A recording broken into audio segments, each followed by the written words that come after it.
ಓಂ ಶಾಂತಿ. ಇಂದಿನ ಮುರಳಿಯ ದಿನಾಂಕ 23/10/2025. ಪ್ರಥಮ ಮುರಳಿ ಓಂ ಶಾಂತಿ ಬಾಪ್ತಾದ ಮಧುಬನ. ಮಧುರ ಮಕ್ಕಳೇ, ತಂದೆಯು ನೀವು ಮಕ್ಕಳಿಗೆ ಈಜುವುದನ್ನು ಕಲಿಸಲು ಬಂದಿದ್ದಾರೆ. ಇದರಿಂದ ನೀವು ಈ ಪ್ರಪಂಚದಿಂದ ಪಾರಾಗುತ್ತೀರಿ. ನಿಮಗಾಗಿ ಪ್ರಪಂಚವೇ ಬದಲಾಗಿ ಬಿಡುತ್ತದೆ. ಪ್ರಶ್ನೆ: ಯಾರು ತಂದೆಗೆ ಸಹಯೋಗಿಗಳಾಗುವರೋ ಅವರಿಗೆ ಸಹಯೋಗದ ಪ್ರತಿಯಾಗಿ ಏನು ಪ್ರಾಪ್ತಿಯಾಗುವುದು? ಉತ್ತರ: ಯಾವ ಮಕ್ಕಳು ಈಗ ತಂದೆಗೆ ಸಹಯೋಗಿಗಳಾಗುವರೋ ಅವರನ್ನು ತಂದೆಯು ಈ ರೀತಿ ಮಾಡಿಬಿಡುತ್ತಾರೆ. ಅವರಿಗೆ ಅರ್ಧ ಕಲ್ಪದವರೆಗೆ ಯಾರಿಂದಲೂ ಸಹಯೋಗವನ್ನು ಪಡೆಯುವ ಹಾಗೂ ಸಲಹೆಯನ್ನು ತೆಗೆದುಕೊಳ್ಳುವ ಅವಶ್ಯಕತೆ ಇರುವುದಿಲ್ಲ. ಎಷ್ಟು ದೊಡ್ಡ ತಂದೆಯಾಗಿದ್ದಾರೆ ತಿಳಿಸುತ್ತಾರೆ. ಮಕ್ಕಳೇ, ನೀವು ನನ್ನ ಸಹಯೋಗಿಗಳಾಗಿಲ್ಲವೆಂದರೆ ನಾನು ಸ್ವರ್ಗದ ಸ್ಥಾಪನೆಯನ್ನು ಹೇಗೆ ಮಾಡಲಿ? ಓಂ ಶಾಂತಿ. ಮಧುರಾತಿ ಮಧುರ ನಂಬರ್ 1. ಅತಿ ಮಧುರ ಆತ್ಮೀಯ ಮಕ್ಕಳ ಪ್ರತಿ ಆತ್ಮಿಕ ತಂದೆಯು ತಿಳಿಸುತ್ತಾರೆ. ಏಕೆಂದರೆ ಬಹಳ ಮಕ್ಕಳು ತಿಳುವಳಿಕೆ ಹೀನರಾಗಿ ಬಿಟ್ಟಿದ್ದಾರೆ. ರಾವಣನು ಬಹಳ ತಿಳುವಳಿಕೆ ಹೀನರನಾಗಿ ಮಾಡಿಬಿಟ್ಟಿದ್ದಾನೆ. ಈಗ ತಂದೆಯು ನಮ್ಮನ್ನು ಎಷ್ಟು ಬುದ್ಧಿವಂತರನ್ನಾಗಿ ಮಾಡುತ್ತಾರೆ. ಯಾರಾದರೂ IAS ಪರೀಕ್ಷೆಯನ್ನು ತಿರುಗಡೆ ಮಾಡಿದರೆ ಇವರು ಬಹಳ ದೊಡ್ಡ ಪರೀಕ್ಷೆಯನ್ನು ತಿರುಗಡೆ ಮಾಡಿದ್ದಾರೆ ಎಂದು ತಿಳಿಯುತ್ತಾರೆ. ಈಗ ನೀವಂತೂ ನೋಡಿ ಎಷ್ಟು ದೊಡ್ಡ ಪರೀಕ್ಷೆಯನ್ನು ತಿರುಗಡೆ ಮಾಡುತ್ತೀರಿ. ಸ್ವಲ್ಪ ಆಲೋಚಿಸಿ. ನಿಜವಾಗಿ ಓದುವವರು ಯಾರಾಗಿದ್ದಾರೆ? ನಾವು ಕಲ್ಪಕಲ್ಪವೂ ಪ್ರತಿ 5,000 ವರ್ಷಗಳ ನಂತರ ತಂದೆ, ಶಿಕ್ಷಕ, ಸದ್ಗುರುವಿನೊಂದಿಗೆ ಮಿಲನ ಮಾಡುತ್ತಾ ಇರುತ್ತೇವೆಂಬ ನಿಶ್ಚಯವಿದೆ. ಕೇವಲ ನೀವು ಮಕ್ಕಳೇ ತಿಳಿದುಕೊಂಡಿದ್ದೀರಿ. ನಾವು ಎಷ್ಟು ಶ್ರೇಷ್ಠಾತಿ ಶ್ರೇಷ್ಠ ತಂದೆಯ ಮೂಲಕ ಶ್ರೇಷ್ಠ ಆಸ್ತಿಯನ್ನು ಪಡೆಯುತ್ತೇವೆ. ಶಿಕ್ಷಕರು ಸಹ ವಿದ್ಯೆಯನ್ನು ಓದಿಸಿ ಆಸ್ತಿಯನ್ನು ಕೊಡುತ್ತಾರಲ್ಲವೇ? ನಿಮಗೂ ಸಹ ತಂದೆ ಓದಿಸಿ ನಿಮಗಾಗಿ ಪ್ರಪಂಚವನ್ನು ಪರಿವರ್ತನೆ ಮಾಡಿಬಿಡುತ್ತಾರೆ. ಭಕ್ತಿ ಮಾರ್ಗದಲ್ಲಿ ಎಷ್ಟೊಂದು ಮಹಿಮೆ ಮಾಡುತ್ತಾರೆ. ಅವರ ಮೂಲಕ ನೀವೀಗ ತಮ್ಮ ಆಸ್ತಿಯನ್ನು ಪಡೆಯುತ್ತಿದ್ದೀರಿ. ಹಳೆಯ ಪ್ರಪಂಚವು ಬದಲಾಗುತ್ತಿದೆ ಎಂಬುದನ್ನು ಸಹ ನೀವು ತಿಳಿದುಕೊಂಡಿದ್ದೀರಿ. ನಾವೆಲ್ಲರೂ ಶಿವ ತಂದೆಯ ಮಕ್ಕಳಾಗಿದ್ದೇವೆಂದು ಹೇಳುತ್ತೀರಿ. ತಂದೆಯೂ ಸಹ ಹಳೆಯ ಪ್ರಪಂಚವನ್ನು ಹೊಸದನ್ನಾಗಿ ಮಾಡಿ ಬರಲೇಬೇಕಾಗುತ್ತದೆ. ತ್ರಿಮೂರ್ತಿ ಈ ಚಿತ್ರದಲ್ಲಿಯೂ ಸಹ ಬ್ರಹ್ಮರವರ ಮೂಲಕ ಹೊಸ ಪ್ರಪಂಚ ಸ್ಥಾಪನೆ ಎಂದು ತೋರಿಸುತ್ತಾರೆ. ಅಂದಮೇಲೆ ಅವಶ್ಯವಾಗಿ ಬ್ರಹ್ಮ ಮುಖವಂಶಾವಳಿ ಬ್ರಾಹ್ಮಣಿಯರು ಬೇಕು. ಬ್ರಹ್ಮರವರಂತೂ ಹೊಸ ಪ್ರಪಂಚವನ್ನು ಸ್ಥಾಪನೆ ಮಾಡುವುದಿಲ್ಲ. ಶಿವ ತಂದೆಯವರು ಚೈತನ್ಯನಾಗಿದ್ದಾರೆ. ನಾನು ಬಂದು ಯುಕ್ತಿಯಿಂದ ಹಳೆಯ ಪ್ರಪಂಚದ ವಿನಾಶ ಮಾಡಿ ಹೊಸ ಪ್ರಪಂಚವನ್ನಾಗಿ ಮಾಡಿಸುತ್ತೇನೆಂದು ತಿಳಿಯುತ್ತಾರೆ. ಹೊಸ ಪ್ರಪಂಚದಲ್ಲಿ ಬಹಳ ಕಡಿಮೆ ಜನಸಂಖ್ಯೆ ಇರುತ್ತದೆ. ಜನಸಂಖ್ಯೆಯು ಕಡಿಮೆಯಾಗಲಿ ಎಂದು ಸರ್ಕಾರವು ಪ್ರಯತ್ನ ಪಡುತ್ತಿರುತ್ತದೆ. ಆದರೆ ಕಡಿಮೆ ಅಂತೂ ಆಗುವುದಿಲ್ಲ. ಯುದ್ಧಗಳಲ್ಲಿ ಕೋಟಾಂತರ ಮಂದಿ ಸಾವನ್ನಪ್ಪುತ್ತಾರೆ. ಆದರೆ ಮನುಷ್ಯರು ಕಡಿಮೆ ಆಗುತ್ತಾರೆ. ಜನಸಂಖ್ಯೆ ಅಂತೂ ಇನ್ನೂ ಹೆಚ್ಚಾಗುತ್ತಾ ಹೋಗುತ್ತದೆ. ಇದು ನಿಮಗೆ ತಿಳಿದಿದೆ. ನಿಮ್ಮ ಬುದ್ಧಿಯಲ್ಲಿ ವಿಶ್ವದ ಆದಿ ಮಧ್ಯ ಅಂತ್ಯದ ಜ್ಞಾನವಿದೆ. ನೀವೀಗ ತಮ್ಮನ್ನು ವಿದ್ಯಾರ್ಥಿಗಳೆಂದು ತಿಳಿಯಿರಿ ಮತ್ತು ಈಜುವುದನ್ನು ಕಲಿಯುತ್ತೀರಿ. ನಮ್ಮ ದೋಣಿಯನ್ನು ಪಾರು ಮಾಡು ಎಂದು ಹೇಳುತ್ತಿರಲ್ವಾ? ಅನುಭವಿಗಳು ಈಜುವುದನ್ನು ಕಲಿಸುತ್ತಾರೆ. ಈಗ ನಿಮ್ಮ ಈಜು ನೋಡಿ ಹೇಗಿದೆ. ಒಮ್ಮೆಲೆ ಮೇಲೆ ಹೊರಟು ಹೋಗುತ್ತೀರಿ, ಮತ್ತೆ ಇಲ್ಲಿಗೆ ಬರುತ್ತೀರಿ. ಎಷ್ಟು ಮೈಲಿಗಳು ಮೇಲೆ ಹೋದೆವೆಂದು ಅಲ್ಲಿ ತೋರಿಸುತ್ತಾರೆ. ಆದರೆ ನೀವು ಆತ್ಮಗಳು ಎಷ್ಟು ಮೈಲಿಗಳಷ್ಟು ಮೇಲೆ ಹೋಗುತ್ತೀರಿ. ಅವರಂತೂ ಸ್ಥೂಲವಾದವಾಗಿದೆ. ಆದ್ದರಿಂದ ಎಣಿಕೆ ಮಾಡುತ್ತಾರೆ. ನಿಮ್ಮ ಪರಮಧಾಮವು ಲೆಕ್ಕವಿಲ್ಲದಷ್ಟು ದೂರವಿದೆ. ನೀವು ತಿಳಿದುಕೊಂಡಿದ್ದೀರಿ, ನಾವು ಆತ್ಮಗಳು ಮನೆಗೆ ಹೊರಟು ಹೋಗುತ್ತೇವೆ. ಎಲ್ಲಿ ಸೂರ್ಯ ಚಂದ್ರ ಮೊದಲಾದವರಿಲ್ಲ, ಅದು ನಮ್ಮ ಮನೆಯಾಗಿದೆ. ನಾವು ಅಲ್ಲಿನ ನಿವಾಸಿಗಳಾಗಿದ್ದೇವೆಂದು ನಿಮಗೆ ಖುಷಿ ಇದೆ. ಮನುಷ್ಯರು ಭಕ್ತಿ ಮಾಡುತ್ತಾರೆ, ಮುಕ್ತಿಧಾಮದಲ್ಲಿ ಹೋಗೋದಕ್ಕಾಗಿ ಪುರುಷಾರ್ಥ ಮಾಡುತ್ತಾರೆ. ಆದರೆ ಯಾರೂ ಹೋಗಲು ಸಾಧ್ಯವಿಲ್ಲ. ಮುಕ್ತಿಧಾಮದಲ್ಲಿ ಭಗವಂತನೊಂದಿಗೆ ಮಿಲನ ಮಾಡುವ ಪ್ರಯತ್ನ ಪಡುತ್ತಾರೆ. ಅನೇಕ ಪ್ರಕಾರದ ಪ್ರಯತ್ನಗಳನ್ನು ಮಾಡುತ್ತಾರೆ. ನಾವು ಜ್ಯೋತಿಯಲ್ಲಿ ಸಮಾವೇಶವಾಗಬೇಕೆಂದು ಕೆಲವರು ಹೇಳುತ್ತಾರೆ. ಇನ್ನೂ ಕೆಲವರು ಮುಕ್ತಿಧಾಮದಲ್ಲಿ ಹೋಗಬೇಕೆಂದು ಹೇಳುತ್ತಾರೆ. ಮುಕ್ತಿಧಾಮದ ಬಗ್ಗೆ ಯಾರಿಗೂ ತಿಳಿದಿಲ್ಲ. ನೀವು ಮಕ್ಕಳು ತಿಳಿದುಕೊಂಡಿದ್ದೀರಿ. ತಂದೆಯು ನಮ್ಮ ಮನೆಗೆ ಕರೆದುಕೊಂಡು ಹೋಗಲು ಬಂದಿದ್ದಾರೆ. ಮಧುರಾತಿ ಮಧುರ ತಂದೆಯು ಬಂದಿದ್ದಾರೆ. ನಮ್ಮನ್ನು ಮನೆಗೆ ಕರೆದುಕೊಂಡು ಹೋಗಲು ಯೋಗ್ಯರನ್ನಾಗಿ ಮಾಡುತ್ತಾರೆ. ಯಾವುದಕ್ಕಾಗಿ ಅರ್ಧಕಲ್ಪ ಪುರುಷಾರ್ಥ ಮಾಡಿದರೂ ಸಹ ಆಗಲು ಸಾಧ್ಯವಿಲ್ಲ. ಜ್ಯೋತಿಯಲ್ಲಿ ಯಾರು ಸಮಾವೇಶವಾಗಲಿಲ್ಲ, ಮುಕ್ತಿಧಾಮದಲ್ಲಿ ಹೋಗಲಿಲ್ಲ, ಮೋಕ್ಷವನ್ನು ಪಡೆಯಲಿಲ್ಲ. ಏನೆಲ್ಲ ಪುರುಷಾರ್ಥ ಮಾಡಿದರೂ ಅದು ವ್ಯರ್ಥವಾಯಿತು. ನೀವೀಗ ಬ್ರಾಹ್ಮಣ ಕುಲಭೂಷಣರ ಪುರುಷಾರ್ಥವು ಸತ್ಯಸಿದ್ಧವಾಗುತ್ತದೆ. ಈ ಆಟವು ಹೇಗೆ ಮಾಡಲ್ಪಟ್ಟಿದೆ? ಈಗ ನಿಮ್ಮನ್ನು ಆಸ್ತಿಕರೆಂದು ಕರೆಯಲಾಗುತ್ತದೆ. ತಂದೆಯನ್ನು ನೀವು ಬಹಳ ಚೆನ್ನಾಗಿ ಅರ್ಥಕೊಂಡಿದ್ದೀರಿ ಮತ್ತು ತಂದೆಯ ಮೂಲಕ ಸೃಷ್ಟಿಚಕ್ರ ಅರ್ಥಕೊಂಡಿದ್ದೀರಿ. ತಂದೆಯು ತಿಳಿಸುತ್ತಾರೆ, ಮುಕ್ತಿ ಜೀವನ ಮುಕ್ತಿಯ ಜ್ಞಾನವು ಯಾರಲ್ಲಿಯೂ ಇಲ್ಲ, ದೇವತೆಗಳಲ್ಲಿಯೂ ಇರುವುದಿಲ್ಲ. ತಂದೆಯನ್ನು ಯಾರು ತಿಳಿದುಕೊಂಡಿಲ್ಲ. ಯಾರು ಹೇಗೆ ಕರೆದುಕೊಂಡು ಹೋಗುತ್ತಾರೆ? ಎಷ್ಟು ಮಂದಿ ಗುರುಗಳಿದ್ದಾರೆ. ಅವರಿಗೆ ಅನುಯಾಯಿಗಳಾಗಿ ಎಷ್ಟೊಂದು ಮಂದಿ ಆಗುತ್ತಾರೆ. ಸತ್ಯವಾದ ಸದ್ಗುರು ಶಿವತಂದೆಯಾಗಿದ್ದಾರೆ. ಅವರಿಗಂತೂ ಚರಣಗಳಿಲ್ಲ. ತಂದೆಯು ತಿಳಿಸುತ್ತಾರೆ, ನನಗಂತೂ ಚರಣಗಳೇ ಇಲ್ಲವೆಂದ ಮೇಲೆ ನಾನು ಹೇಗೆ ಪೂಜೆ ಮಾಡಿಸಿಕೊಳ್ಳಲಿ? ಮಕ್ಕಳು ವಿಶ್ವದ ಮಾಲೀಕರಾಗುತ್ತೀರೆಂದರೆ ನಿಮ್ಮ ಮುಂದೆ ಪೂಜೆ ಮಾಡಿಸಿಕೊಳ್ಳಲೇ? ಮಕ್ಕಳು ನೀವು ವಿಶ್ವದ ಮಾಲೀಕರಾಗುತ್ತೀರೆಂದರೆ ನಿಮ್ಮಿಂದ ಪೂಜೆ ಮಾಡಿಸಿಕೊಳ್ಳಲೇ? ಭಕ್ತಿ ಮಾರ್ಗದಲ್ಲಿ ಮಕ್ಕಳು ತಂದೆಯ ಕಾಲಿಗೆ ಬೀಳುತ್ತಾರೆ. ವಾಸ್ತವದಲ್ಲಿ ತಂದೆಯ ಆಸ್ತಿಗೆ ಮಕ್ಕಳು ಮಾಲೀಕರಾಗಿದ್ದಾರೆ. ಆದರೆ ನಮ್ರತೆಯನ್ನು ತೋರಿಸುತ್ತಾರೆ. ಚಿಕ್ಕ ಮಕ್ಕಳು ಮೊದಲಾದವರು ಎಲ್ಲರೂ ಕಾಲಿಗೆ ಬೀಳುತ್ತಾರೆ. ಇಲ್ಲಿ ತಂದೆ ತಿಳಿಸುತ್ತಾರೆ, ನಿಮಗೆ ಕಾಲಿಗೆ ಬೀಳುವುದರಿಂದಲೂ ಬಿಡಿಸುತ್ತೇನೆ. ಎಷ್ಟು ದೊಡ್ಡ ತಂದೆಯಾಗಿದ್ದಾರೆ ತಿಳಿಸುತ್ತಾರೆ. ನೀವು ಮಕ್ಕಳು ನನ್ನ ಸಹಯೋಗಿಗಳಾಗಿದ್ದೀರಿ. ನೀವು ಸಹಯೋಗಿಗಳಾಗದಿದ್ದರೆ ನಾನು ಸ್ವರ್ಗದ ಸ್ಥಾಪನೆಯನ್ನು ಹೇಗೆ ಮಾಡಲಿ? ತಂದೆಯು ತಿಳಿಸುತ್ತಾರೆ, ಮಕ್ಕಳೇ, ನೀವೀಗ ಸಹಯೋಗಿಗಳಾಗಿ ಮತ್ತೆ ನಾನು ನಿಮ್ಮನ್ನು ಎಷ್ಟು ಶ್ರೇಷ್ಠರನ್ನಾಗಿ ಮಾಡುತ್ತೇನೆ. ನಿಮಗೆ ಯಾರಿಂದಲೂ ಸಹಯೋಗ ಪಡೆಯುವ ಅವಶ್ಯಕತೆ ಇರುವುದಿಲ್ಲ. ನಿಮಗೆ ಯಾರ ಸಲಹೆಯೂ ಅವಶ್ಯಕತೆ ಇಲ್ಲ. ಇಲ್ಲಿ ತಂದೆಯು ಮಕ್ಕಳ ಸಹಯೋಗವನ್ನು ತೆಗೆದುಕೊಳ್ಳುತ್ತಿದ್ದಾರೆ. ತಂದೆಯು ಹೇಳುತ್ತಿದ್ದಾರೆ, ಈಗ ಪತಿತರಾಗಬೇಡಿ, ಮಾಯೆಯಿಂದ ಸೋಲನ್ನು ಅನುಭವಿಸಬೇಡಿ. ಇಲ್ಲವಾದರೆ ಹೆಸರನ್ನು ಹಾಳು ಮಾಡುವಿರಿ.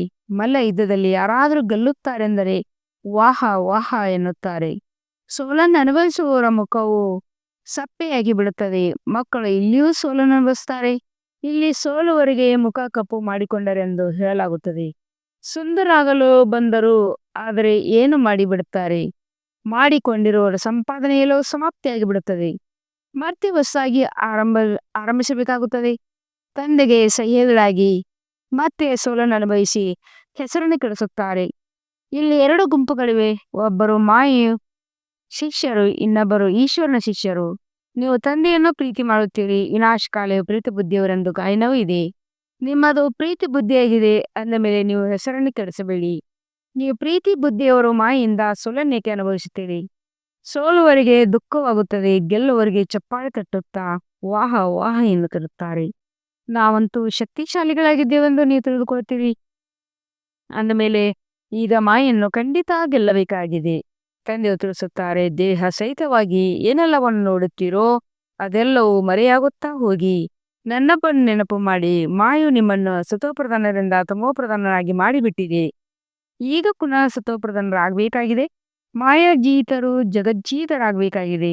ಇದು ಸೋಲು ಮತ್ತು ಗೆಲುವು, ಸುಖ ಮತ್ತು ದುಃಖದ ಆಟವಾಗಿದೆ. ರಾವಣ ರಾಜ್ಯದಲ್ಲಿ ಸೋಲನ್ನು ಅನುಭವಿಸುತ್ತಾರೆ. ಈಗ ತಂದೆಯು ಪುನಃ ಶ್ರೇಷ್ಠರನ್ನಾಗಿ ಮಾಡುತ್ತಾರೆ. ತಂದೆಯು ತಿಳಿಸುತ್ತಾರೆ, ಒಬ್ಬ ಶಿವ ತಂದೆಯ ಜಯಂತಿಯೇ ಅತಿ ಶ್ರೇಷ್ಠ ಜಯಂತಿಯಾಗಿದೆ. ಈಗ ನೀವು ಮಕ್ಕಳು ಈ ಲಕ್ಷ್ಮೀನಾರಾಯಣರಂತೆ ಆಗಬೇಕು. ಸತ್ಯಯುಗದಲ್ಲಿ ಮನೆ ಮನೆಯಲ್ಲಿ ದೀಪಾವಳಿ ಇರುತ್ತದೆ. ಎಲ್ಲರ ಜ್ಯೋತಿ ಬೆಳಗುತ್ತದೆ. ತಂದೆಯು ಎಷ್ಟು ಸಹಜ ರೀತಿಯಲ್ಲಿ ಕುಳಿತು ತಿಳಿಸುತ್ತಾರೆ. ತಂದೆಯಿನ ಮಧುರಾತಿ ಮಧುರ ಆಗಲಿ ಹೋಗಿ ಮರಳಿ ಸಿಕ್ಕಿರುವ ಮುದ್ದಾದ ಮಕ್ಕಳೇ ಎಂದು ಯಾರು ಹೇಳುವರು? ಆತ್ಮಿಕ ತಂದೆ ಹೇಳುತ್ತಾರೆ, ನನ್ನ ಮಧುರ ಮುದ್ದಾದ ಮಕ್ಕಳೇ, ನೀವು ಅರ್ಧ ಕಲ್ಪದಿಂದ ಭಕ್ತಿ ಮಾಡುತ್ತಾ ಬಂದಿದ್ದೀರಿ. ಯಾರೊಬ್ಬರೂ ಹಿಂತಿರುಗಿ ಹೋಗಲು ಸಾಧ್ಯವಿಲ್ಲ. ತಂದೆಯೇ ಬಂದು ಎಲ್ಲರನ್ನೂ ಕರೆದುಕೊಂಡು ಹೋಗುತ್ತಾರೆ.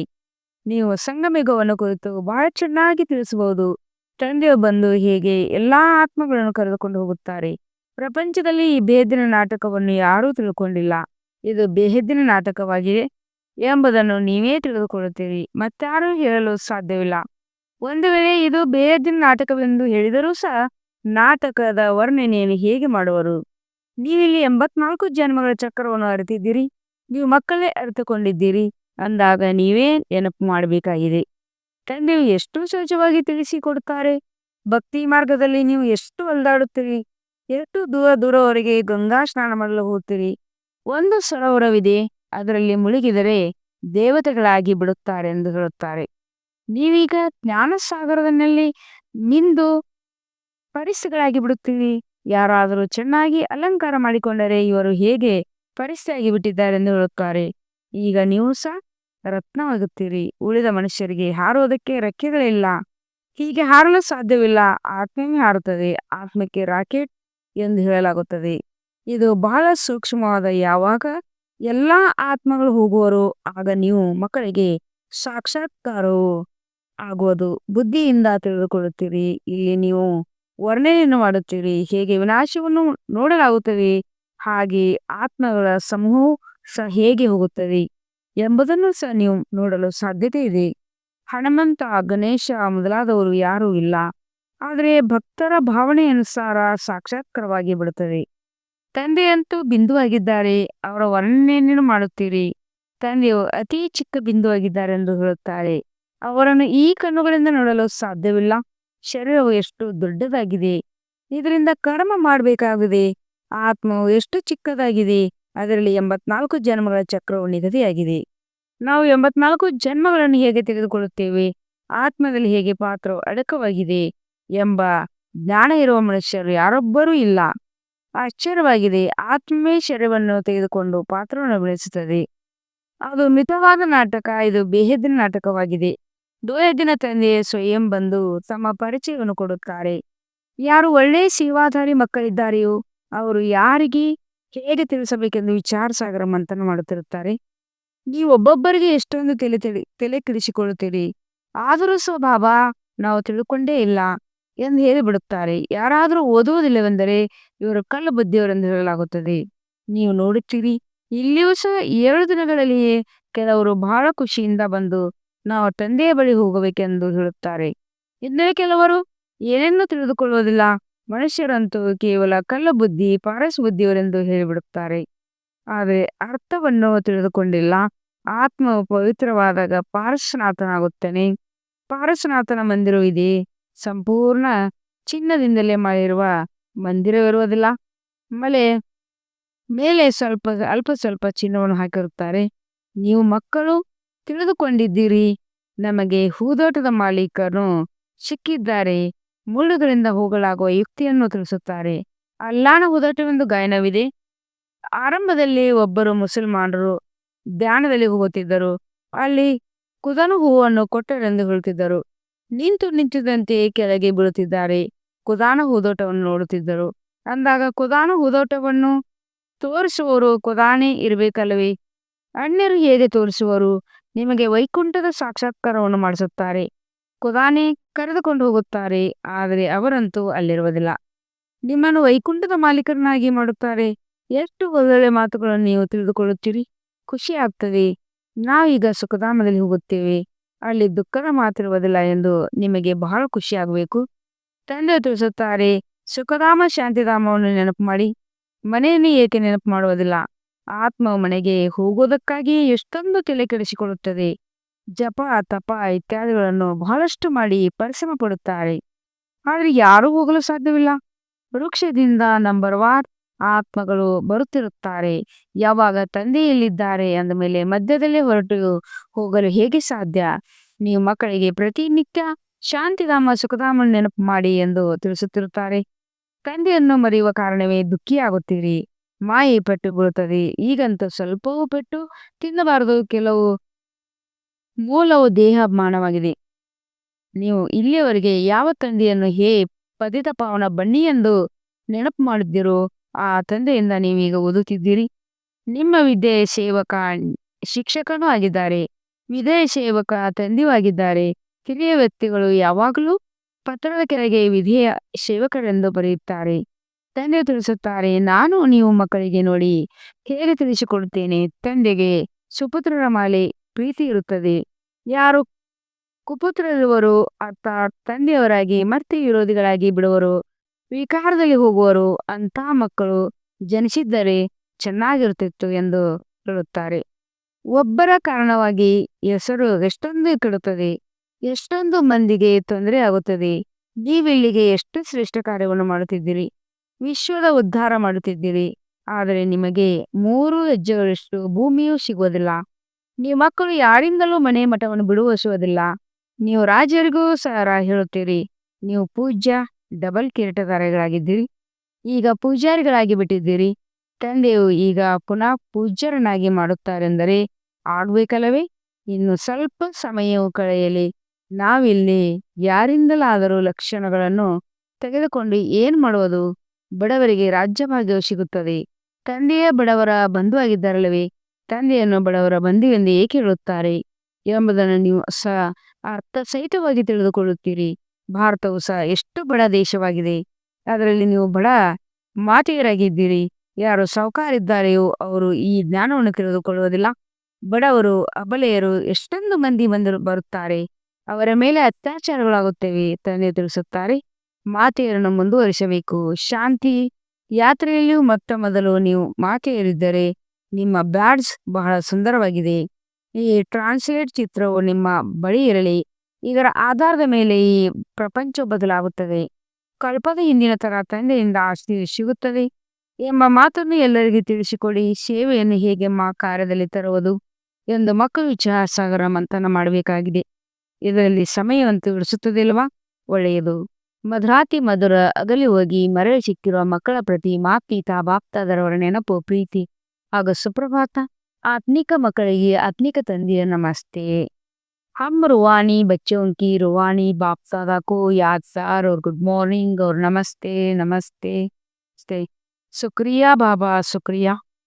ವಾಹ ಬಾಬಾ ವಾಹ. ಧಾರಣೆಗಾಗಿ ಮುಖ್ಯ ಸಾರ 1ನೇ ಪಾಯಿಂಟ್ ಆಗಿದೆ.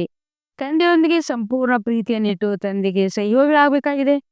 ಮಾಯಿಂದ ಸೋಲನ್ನು ಅನುಭವಿಸಿ ಹೆಸರನ್ನೆಂದು ಕೆಡಿಸಬಾರದು. ಪುರುಷಾರ್ಥ ಮಾಡಿ ದೇಹ ಸಹಿತವಾಗಿ ಏನೆಲ್ಲವೂ ಕಾಣುತ್ತಿದೆಯೋ ಎಲ್ಲವನ್ನು ಮರೆಯಬೇಕಾಗಿದೆ. ಅಂತರದಲ್ಲಿ ಖುಷಿ ಇರಲಿ. ನಾವೀಗ ಶಾಂತಿಧಾಮ ಸುಖಧಾಮಕ್ಕೆ ಹೋಗುತ್ತೇವೆ. ತಂದೆಯ ವಿಧಿಯ ಸೇವಕನಾಗಿ ನಮ್ಮನ್ನು ಮನೆಗೆ ಕರೆದುಕೊಂಡು ಹೋಗಲು ಯೋಗ್ಯರನ್ನಾಗಿ ಮಾಡುತ್ತಿದ್ದಾರೆ. ಆದ್ದರಿಂದ ಯೋಗ್ಯರು ಸುಪುತ್ರ ಆಗಬೇಕಾಗಿದೆ, ಕುಪುತ್ರರಲ್ಲ. ವರದಾನ: ಪ್ರತಿ ಸಂಕಲ್ಪ, ಸಮಯ, ವೃತ್ತಿ ಮತ್ತು ಕರ್ಮದ ಮೂಲಕ ಸೇವೆಯನ್ನು ಮಾಡುವಂತ ನಿರಂತರ ಸೇವಾಧಾರಿ ಭವ. ಹೇಗೆ ತಂದೆ ಅತಿ ಪ್ಯಾರ ಆಗಿದ್ದಾರೆ, ತಂದೆ ಇಲ್ಲದೆ ಜೀವನ ಇಲ್ಲ, ಅದೇ ರೀತಿ ಸೇವೆ ಇಲ್ಲದೆ ಜೀವನ ಇಲ್ಲ. ನಿರಂತರ ಯೋಗಿಯ ಜೊತೆ ಜೊತೆ ನಿರಂತರ ಸೇವಾಧಾರಿಗಳಾಗಿ ಮಲಗಿದ್ದರೂ ಸಹ ಸೇವೆಯಾಗಲಿ. ಮಲಗಿರುವ ಸಮಯದಲ್ಲಿ ಒಂದು ವೇಳೆ ಯಾರಾದರೂ ನಿಮ್ಮನ್ನು ನೋಡಿದರೆ ಆಗ ಅವರಿಗೆ ನಿಮ್ಮ ಮುಖ ಲಕ್ಷಣದಿಂದ ಶಾಂತಿ, ಆನಂದದ ವೈಬ್ರೇಷನ್ ಅನುಭವ ಮಾಡಬೇಕು. ಪ್ರತಿ ಕರ್ಮದಿಂದ ಮೂಲಕ ತಂದೆಯ ನೆನಪಿನ ಸ್ಮೃತಿ ತರಿಸುವಂತಹ ಸೇವೆ ಮಾಡುತ್ತಾ ಹೋಗಿ. ತಮ್ಮ ಶಕ್ತಿಶಾಲಿ ವೃತ್ತಿಯ ಮೂಲಕ ವೈಬ್ರೇಷನ್ ಹರಡುತ್ತಾ ಇರಿ. ಕರ್ಮದ ಮೂಲಕ ಕರ್ಮಯೋಗಿ ಭವದ ವರದಾನ ಕೊಡುತ್ತಾ ಇರಿ. ಪ್ರತಿ ಹೆಜ್ಜೆದಲ್ಲಿ ಪದಂದಷ್ಟು ಸಂಪಾದನೆ ಜಮಾ ಮಾಡುತ್ತಾ ಹೋಗಿ. ಆಗ ಹೇಳಲಾಗೋದು ನಿರಂತರ ಸೇವಾಧಾರಿ, ಅರ್ಥ ಸರ್ವೀಸೇಬಲ್. ಸ್ಲೋಗನ್: ತಮ್ಮ ಆತ್ಮೀಯ ವ್ಯಕ್ತಿತ್ವವನ್ನು ಸ್ಮೃತಿಯಲ್ಲಿಟ್ಟುಕೊಂಡಾಗ ಮಾಯಾಜೀತರಾಗಿ ಬಿಡುವಿರಿ. ಅವ್ಯಕ್ತ ಸೂಚನೆ: ಸಂಯಮನ ಮತ್ತು ಸರ್ವರ ಪ್ರತಿ ಮನಸ್ಸಾ ಮೂಲಕ ಯೋಗದ ಶಕ್ತಿಗಳ ಪ್ರಯೋಗ ಮಾಡಿ. ಹೇಗೆ ವಾಣಿ ಪ್ರಾಕ್ಟಿಕಲ್ ಮಾಡುತ್ತಾ ಮಾಡುತ್ತಾ ವಾಣಿಯ ಶಕ್ತಿಗಳಾಗಿ ಬಿಟ್ಟಿರ್ತೀರಿ. ಇಂಥ ಶಕ್ತಿಯ ಅಭ್ಯಾಸಗಳಾಗುತ್ತಾ ಹೋಗಿ ಮುಂದುವರಿಯುತ್ತಾ ವಾಣಿಯ ಸ್ಥೂಲ ಸಾಧನಗಳ ಮೂಲಕ ಸೇವೆಯ ಸಮಯ ಸಿಗೋದಿಲ್ಲ. ಇಂತಹ ಸಮಯದಲ್ಲಿ ಶಾಂತಿಯ ಶಕ್ತಿಯ ಸಾಧನೆ ಅವಶ್ಯಕತೆ ಇರುತ್ತದೆ. ಏಕೆಂದರೆ ಯಾರು ಎಷ್ಟು ಮಹಾನ್ ಶಕ್ತಿಶಾಲಿಗಳಾಗುತ್ತಾರೆ ಅವರು ಅತಿ ಸೂಕ್ಷ್ಮವಾಗಿರುತ್ತಾರೆ. ವಾಣಿಯಿಂದ ಶುದ್ಧ ಸಂಕಲ್ಪ ಸೂಕ್ಷ್ಮವಾಗಿದೆ, ಅದಕ್ಕೆ ಸೂಕ್ಷ್ಮದ ಪ್ರಭಾವ ಶಕ್ತಿಶಾಲಿಯಾಗಿರುತ್ತದೆ. ಓಂ ಶಾಂತಿ.